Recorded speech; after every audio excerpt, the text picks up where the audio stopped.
por que que tu criou a Unidub? Então, boa pergunta. Porque tu estava trabalhando antes. O dublador, ele é necessariamente um freelancer? Sim, todo mundo é freela. Porque o dublador grava em todos os estúdios, às vezes faz locução, trabalha em teatro, em rádio, em TV, né? Então, o mercado é um freela. Do jeito que tem que ser freela. Exato. Aí, eu sempre dublei. Aí dublei o Goku. Aí, porra, o Goku foi minha primeira vez, assim, que eu percebi que as pessoas reconheciam minha voz em outras coisas. Que acho que o Goku era tão marcante que passava um filme, é o Goku, né, é o Goku. As pessoas Goku começaram... é de uma nação inteira, tipo, é de uma geração inteira, Sim. foi uma maior referência de homem. Eu sempre reconheci o Goku e o Seiya. Sempre. E aí eu comecei a reparar nisso. E por causa de uma entrevistazinha aqui, uma matéria numa revista daquele nicho específico ali, as pessoas começaram a saber que aquela voz tinha um nome. E aí eu falei, cara, agora eu preciso manter o meu trampo em alto nível. Não dá pra de vez em quando eu fazer fazer um teste. Vamos ver se esse personagem vinga. E não vinga. Não, faz o teste e vai embora. Ou grava mais ou menos um filme. Você tá cansado, você tá não sei o quê. Fazer mais ou menos, ninguém sabe que eu sou. Hoje eu tô cansado, esse filme é uma porcaria. Não, eu tive que manter o meu trabalho em alto nível em tudo.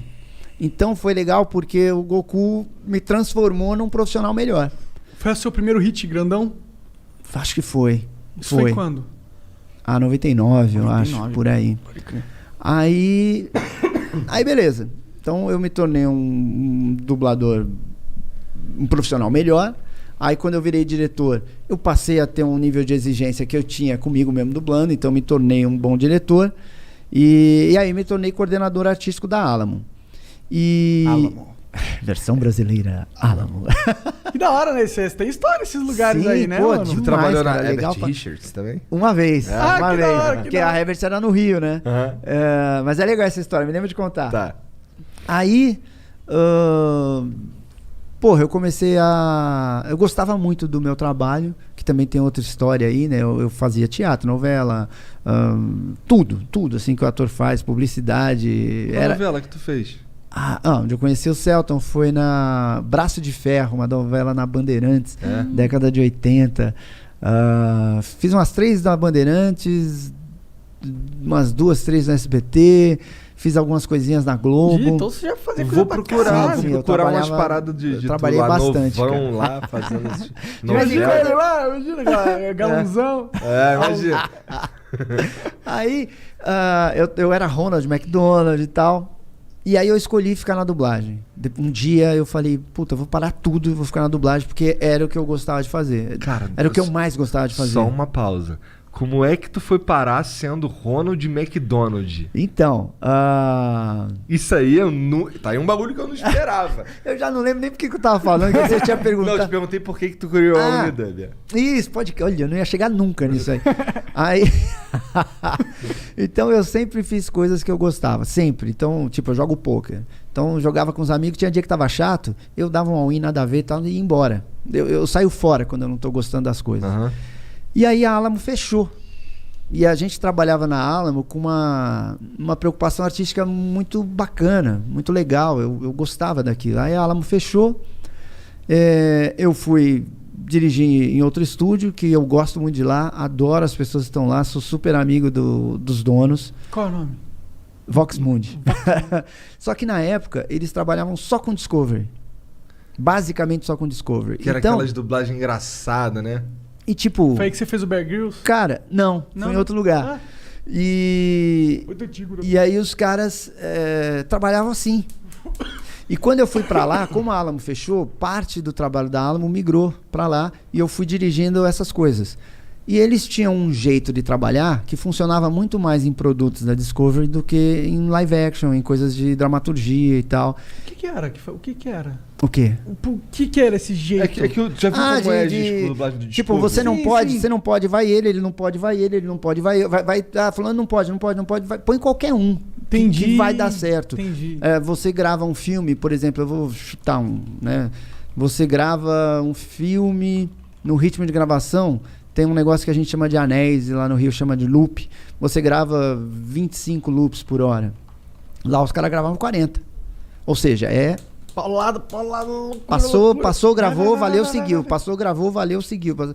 E, cara, pra eu dirigir as coisas que eu dirigia, filmes e tal, não dava pra ser nesse ritmo. E aí eu comecei a me incomodar, comecei a tretar um pouquinho e tal. E a Vox é um puta lugar legal. É um puta estúdio profissional.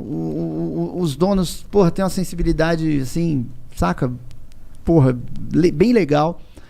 Mas eu falei, mas não encaixou. E aí eu falei assim, cara, se eu não tô feliz aqui, que é um lugar bacana, onde que eu vou trabalhar do jeito que eu quero?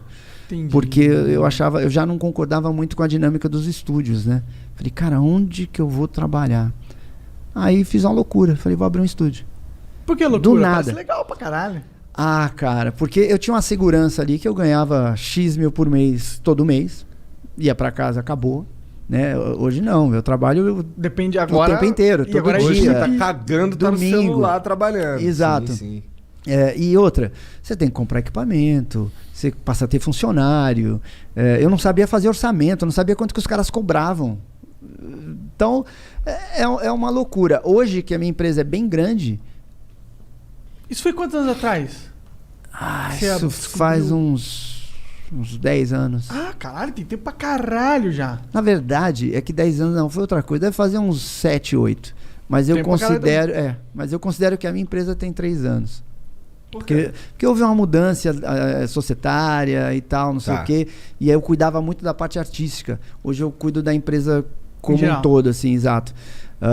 Então foi uma loucura você largar a certeza da grana e da comodidade por arriscar pegar o dinheiro que você tem e comprar equipamento, alugar uma casa, montar estúdio. Mas a vida não é isso, cara.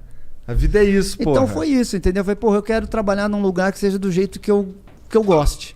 E como eu não via essa perspectiva, eu falei... Vou fazer o meu. Foda-se, vou fazer o meu. Eu adoro isso. E aí foi legal pra caramba. Foi muito difícil no começo? Descobri muita coisa. Até hoje é difícil pra caramba. Não, imagino, mas no começo deve ter sido assim. Então, engraçado, no começo eu não tinha essa consciência. Eu tava tão voltado a fazer o trabalho do jeito que eu achava, que no começo, puta, era divertidíssimo. Eu tava muito feliz. Não entrava muito dinheiro e tal, mas tudo que eu fazia de um jeito assim, saca? Caralho, era isso que eu queria estar fazendo mesmo, acertei. Exatamente, do tipo fazer uma loucura. O Fábio Lucindo dublava o Zac Efron. E aí eu peguei um filme do Zac Efron, ele morava em Portugal, na época não tinha essa coisa de gravação remota e tal. Cara, eu paguei uma passagem para ele vir de Portugal, gravar e ir embora. Tipo, meio que isso não existe. Mas assim, eu paguei, o filme vai sobrar quanto? Vai sobrar 8 mil? Quanto que é a passagem? 6? Dá para pagar? Foda-se. Ele vem e grava aí. Esse tipo de coisa, assim, sabe? Pra ficar excelente o bagulho. Exato. E aí foi assim que nasceu o Unidub, com a minha insatisfação com o mercado. Eu vou fazer o quê? Vou cruzar os braços e falar, é assim mesmo, é a vida? Eu falei, não, vou pra cima.